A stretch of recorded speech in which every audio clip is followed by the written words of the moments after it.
masaya kasama ang pamilya. Tahanan ay puno ng pag-asa at saya. Nangarap ako mabigyan sila ng magandang bukas. Nagba siyang lumayaw magtrabaho sa ibang bansa.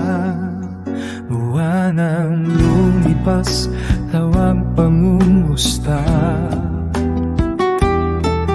Video call sa mga bata. Nagdaan ang araw, dumating ang kalungkutan ko sa pamilya ko. Inalo ko ang sarili sa social media. At doon ako nakakilala na siya. Kinagiliwan ko at nagbigay ng panahon sa oras na lulungkot ako. Nawasak pamilya ko dahil sa tukso. Nawala lahat mga pangarap ko. Dahil sa pag-ibig na bawal lubos kong pinagsisihan ito.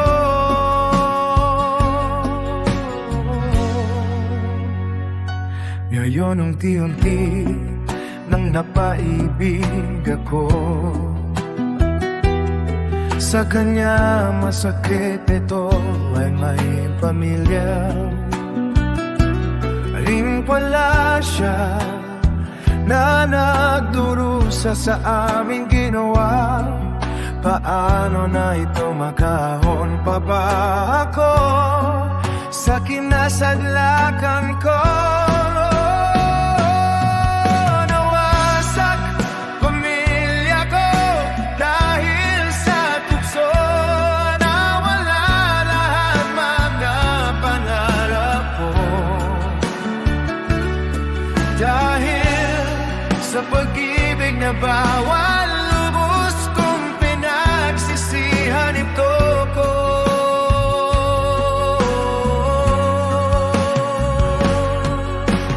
Napabayaan ang aking pamilya.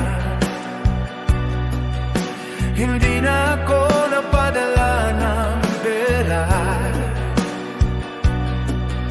Wala na ako panahon sa kanila.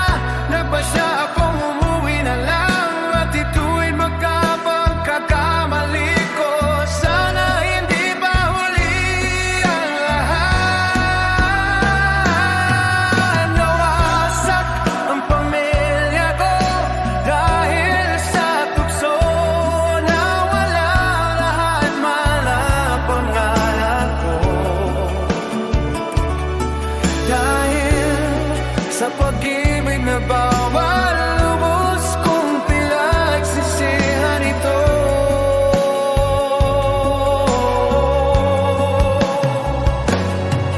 Kaya pag-isipan ang lahat ng hakbang bago ito gawin upang sa huli di pagsisihan ang lahat. Dahil mahalaga pa rin ang pamilya at sila ang tunay na nagmamahal sa'yo.